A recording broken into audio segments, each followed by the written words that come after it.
Wakil Bupati Luwu Timur Irwan Bahri Syam turut hadir memberikan ucapan terima kasih kepada Gubernur Sulawesi Selatan Nurdin Abdullah yang telah melakukan pelepasan jenazah Bupati Luwu Timur. Izinkan saya mewakili pemerintah Luwu Timur sekaligus keluarga besar almarhum menerima pelepasan dari Bapak Gubernur, ujarnya.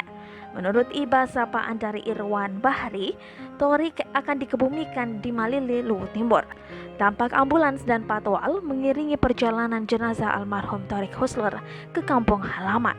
Seperti diketahui, Gubernur Sulawesi Selatan Nurdin Abdullah melepas jenazah Bupati Luwu Timur HM Torik Husler di RSUP Wahidin Sudirohusodo, Jalan Perintis Kemerdekaan Makassar, Kamis 24 Desember 2020.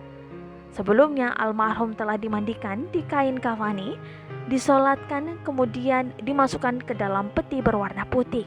Isak tangis keluarga, sanak saudara, kerabat, sahabat, teman kantor di pemerintahan daerah Luwu Timur terdengar jelas.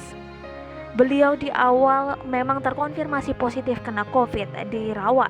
Di akhir hayat beliau alhamdulillah tidak lagi positif dan selanjutnya negatif, ujar Nurdin Abdullah. Sehingga beliau akan dikebumikan di kampung halamannya, jelas NA yang terakhir bertemu saat Torik cuti untuk kampanye September lalu.